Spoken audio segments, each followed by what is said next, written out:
You wake up and before your eyes fully adjust to the light, your hand already knows where the phone is. No debate, no decision, just movement. It feels natural. But what if that word natural is just another name for practiced? Every day your brain runs thousands of predictions before you consciously notice anything. It predicts how your morning will feel. It predicts how people will respond to you. It predicts whether a challenge is threat or opportunity. And most of the time, you mistake those predictions for reality. This is the hidden architecture of the mind. Not reaction, but prediction. Modern neuroscience suggests that the brain is not primarily a reactive machine waiting for input.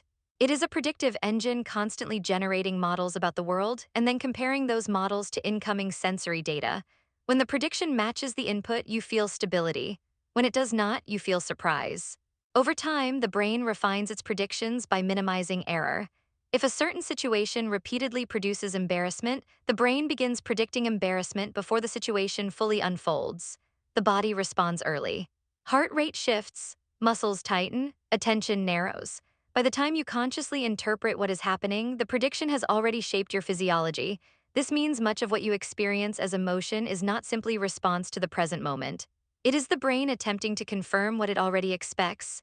Think about how quickly you judge tone in a message. A short reply can feel cold or neutral depending on your internal model. The words are the same.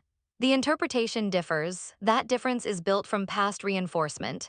Prediction saves energy. If the brain had to analyze every stimulus from scratch, survival would be inefficient.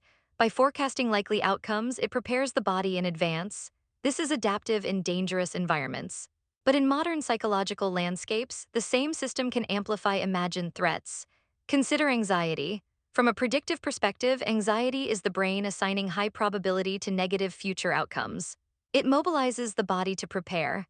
If the feared outcome does not occur, the brain updates slightly, but if you avoid the situation entirely, the brain never receives corrective data. The prediction remains unchallenged. Avoidance protects short-term comfort while preserving long-term distortion. This mechanism explains why stepping into discomfort repeatedly can recalibrate the system. Exposure introduces new data.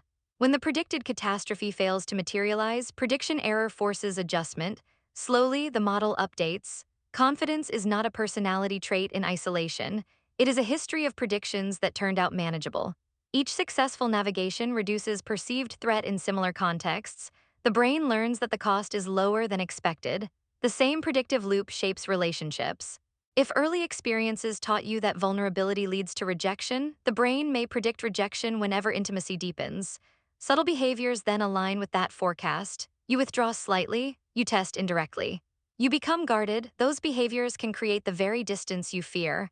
When distance appears, the prediction feels validated. The brain does not realize it participated in producing the outcome. It simply logs confirmation. This is known as confirmation bias at the cognitive level, but beneath it lies predictive coding at the neural level. The mind seeks coherence between expectation and perception. In ambiguous situations, expectation often wins. Even motivation is influenced by prediction. If you predict failure, effort feels heavier. The brain calculates expected reward relative to expected cost. When anticipated reward seems unlikely, initiation circuits activate weakly. Procrastination is not always laziness. Sometimes it is low predicted payoff. Understanding this shifts responsibility in a powerful way. Instead of forcing willpower against resistance, you examine the prediction generating the resistance. What outcome is the brain forecasting? What probability has it assigned? On what past data is that estimate based? Most predictions were formed in earlier contexts. A classroom embarrassment at 12 years old can echo into professional meetings at 30. The environment changed. The model did not fully update. The key to transformation is not positive thinking layered on top of old predictions. It is systematic exposure to disconfirming evidence. Small, repeated experiences that contradict the feared narrative. If you believe you're bad at public speaking, one flawless performance will not rewrite the model, but a series of tolerable experiences gradually lowers predicted threat. The nervous system recalibrates. This recalibration is neuroplasticity in action. Synaptic strength shift, networks reorganize, what once triggered intense activation becomes neutral. There is also a deeper layer. Identity itself may be a high-level prediction. The brain builds a model not only of the external world, but of the organism moving through it. It predicts how you typically act, feel, and respond. When behavior aligns with that model, coherence is maintained. When behavior deviates, discomfort arises. This is why change can feel like betrayal of self. If you always saw yourself as introverted, acting assertively may create internal friction. The brain flags mismatch between behavior and self-model. That friction is not proof you are incapable, it is prediction error. If you persist, the model can expand. Identity becomes less rigid, more flexible. You are not discarding who you are updating the predictive map. The danger comes when predictions become unquestioned truths. When you say, I am just like this, you freeze a dynamic system into a static label. The brain then filters experience to maintain consistency with that label. Growth requires tolerating prediction error. It requires allowing moments where you feel unfamiliar to yourself. There is a subtle freedom here. If perception is partially shaped by expectation, then carefully altering expectation alters experience. This does not mean denying reality. It means recognizing that reality is always interpreted through a predictive lens. When you enter a room assuming hostility, your posture tightens, your tone sharpens, your attention scans for threat.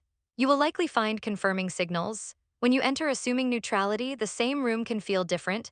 Neither assumption guarantees outcome, but each biases interpretation. The brain is constantly updating probabilities. You can influence that process by deliberately collecting new data. Try behaviors that contradict old narratives. Stay present long enough for the nervous system to learn. Reflect on outcomes objectively rather than emotionally. Over time, predictions shift, and when predictions shift, experience shifts. You are not just living your life, you are forecasting it in real time. The question is whether your forecasts are based on outdated data or current reality. Because the future you experience tomorrow will be heavily shaped by the predictions you rehearse today, and most of those rehearsals are silent. And silent rehearsals are the most powerful kind, because you never debate them, you never fact-check them. They run beneath the level of language, beneath the level of conscious examination, quietly shaping what feels possible and what feels forbidden before you ever take a single step. Most people are not held back by circumstance. They are held back by forecasts they formed during their most difficult moments and never updated. They are living inside a probability model built from old pain and calling it reality. They are treating the map as the territory without realizing the map was drawn by a younger, more frightened version of themselves. Someone who did not have the information, the experience, or the perspective they have now. That younger version was doing the best it could. The predictions it built were not mistakes. They were rational responses to real experiences. If vulnerability repeatedly led to pain, predicting pain from vulnerability was wise. If effort repeatedly went unrewarded, conserving energy made sense. The brain was not failing you.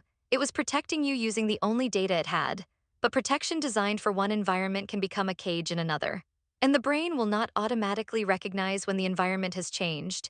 It needs evidence, not reassurance, not motivation, not a compelling argument about why things are different now. It needs behavioral data. It needs you to act differently long enough and consistently enough that the prediction error accumulates and the model is forced to revise. This is the unglamorous truth about transformation. It is not a moment, it is not an insight. It is not the right book or the right conversation or the right morning routine. Those things can open a door. But what changes the brain is walking through that door repeatedly, even when the old forecast screams danger, even when every familiar signal says turn back. Courage is not the absence of fear. It is introducing new data to a system that is convinced it already knows the outcome. And every time you do that, the forecast shifts slightly, and slightly, repeated enough times, becomes completely.